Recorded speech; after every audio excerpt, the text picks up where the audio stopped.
Hi guys, Want free bonuses and gifts from us?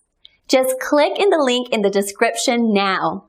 welcome back to Sells Like Hotcakes. In this short video, we're going to talk about dealing with Chinese factories, and I'm going to share with you some tips from my experience and experience that I've gained from working with Chinese source agents, factories, and everything that comes with it. Here are the tips and tricks on how to communicate with Chinese factories and what you should be aware of. Here are my tips. Enjoy! The main tip for you is to present yourself as a big corporation to get the initial interest. No matter if you're a one-man operation and you're just starting out, if you want to be treated seriously, you need to present yourself professionally. Try to get yourself a domain, a website, a professional email with a signature like CEO or Managing Director of some sort of corporation or company, so that the factory knows that they are dealing with a professional person that is representing a company or corporation, because factories get a lot of inquiries and they don't want to waste their time on people who are not serious, who are just wanting to get a quick buck and not going to place a big order with them. That's why if you present yourself as a big company, you'll get much more trust and respect, and you might get better deals. Even if you're going to order a small quantity like 500 or 1,000 pieces, try to present yourself as a big company and talk like you're going to order a big quantity later and you're just testing out the new market and want to test the waters, but later you will order a lot from this company and you're going to work really seriously with them. It's really, really important when you deal with Chinese factories.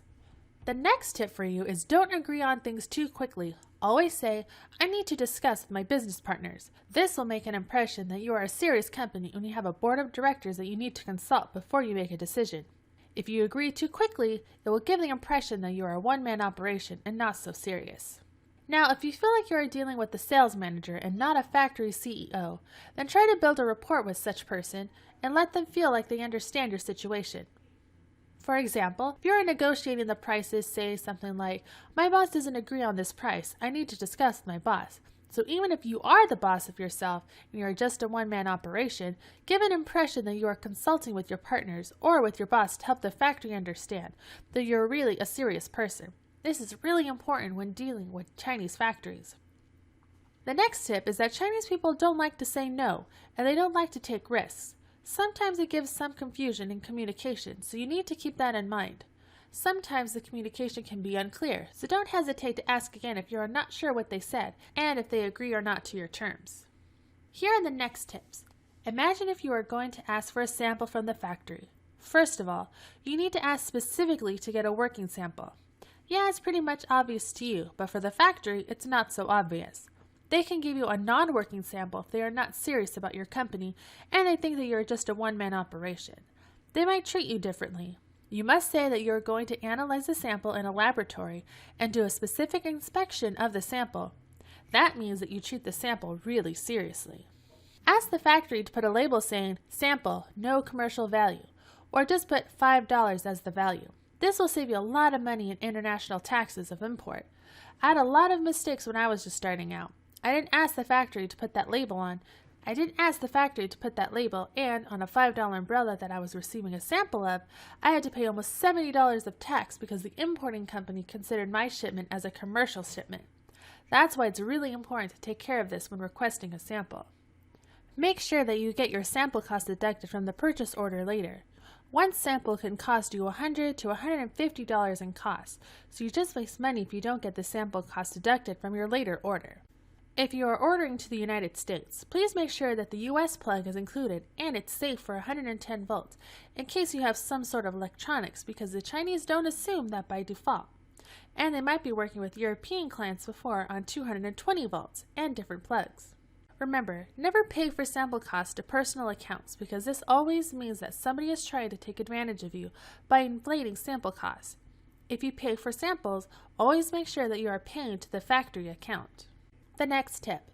Always find out how you can visit the factory in person, even if you're not going to go in person yourself. However, I recommend to do so.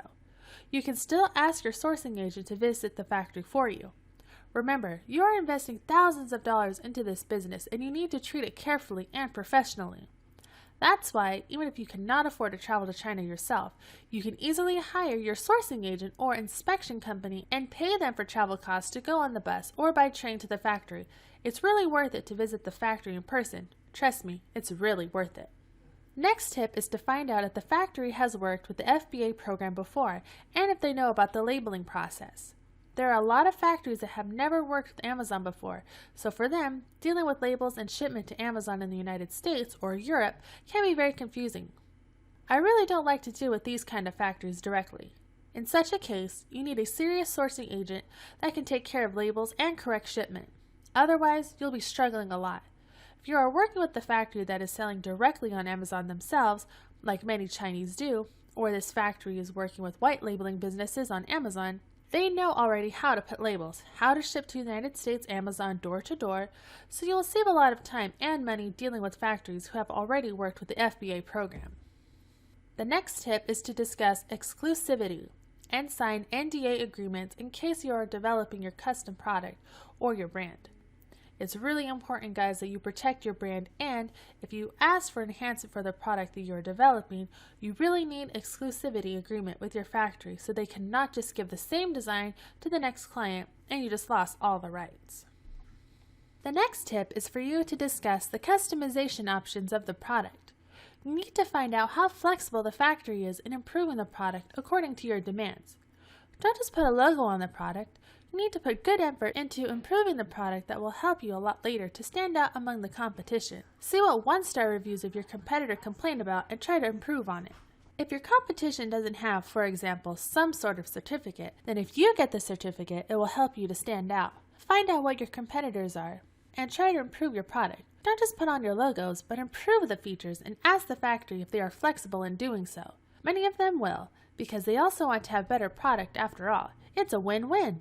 The next step is to act as an expert in the field you plan to order your product. Do your research first. Even if you are not an expert in this field, make sure you research it, because if you are dealing with a factory that is working with this kind of product for years and you look like an amateur that has never worked with this kind of product, then they will not treat you professionally. They will think you are just a newbie.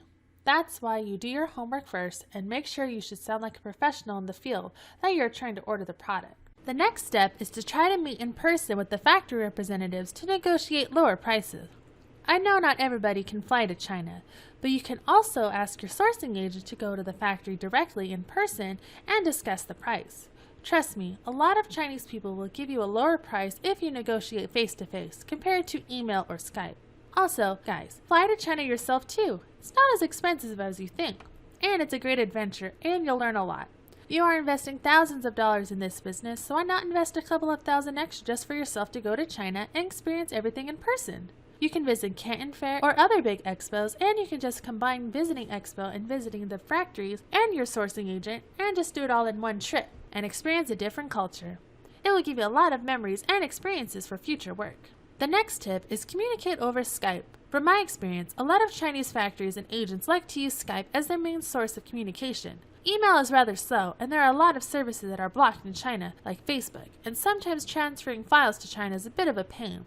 Try to use Dropbox, Baidu, which is a Chinese search engine and file transfer service, WeTransfer.com, and even Skype for small files. You can use these services to transfer your product design files, logos, insert cards, and things like that. Also, if you feel like the Chinese representative English is not that great, just give them a break. You know that this is their second language, so don't judge them. Try to understand them and be very friendly in communication. This will go a long way. Also, if you discuss payment terms, don't always insist on PayPal. Most factories don't like PayPal because of huge fees for them, close to 8%. And if you insist on PayPal, they will have to put those fees on you. Instead, sign a contract and simply use BankWire by prepaying 30% upfront to start production, or Alibaba escrow services, or letter of credit for bigger orders. And of course, stay away from Western Union and from paying to personal accounts. Always pay to factory account only. One more tip. Try to confirm everything twice or 3 times and verify and check everything several times. Did you put certification labels? Did you put FBA labels correctly? Did you put Made in China labels? Did you put fragile stickers? Did you put the correct barcodes? Did you include the insert cards? Check all, guys. Remember, the factory is a big company. They have hundreds and hundreds of people working there in a messy environment, and you might be talking to their sales representative who is speaking English, but then he has to translate everything to Chinese to his other workers, and your ideas and expectations can be lost in translation. You must take care of things and verify everything several times. Remember, always do an inspection after the product is completed. Always verify, verify, and verify. Trust, but verify. The last tip, guys, the delivery service and train transportation are really cheap inside of China. Yes, inside the country, so you can easily transfer your goods between cities in China for just $30 to $100 even for a big amount of boxes. Transferring stuff inside of China and visiting factories by train or bus, it's really cheap. Don't worry to pay extra for your sourcing agent and ask them to visit the factory, to visit the shows, and to communicate in person and to do personal inspections. It's really not expensive inside of China, so you save a lot of headache if you inspect your products carefully inside of China before you ship them outside. That's it for today, and I really hope my tips were helpful for you. If you like it, please don't forget to comment, like, or share the videos, and I will see you inside the Sells Like Hotcakes members area.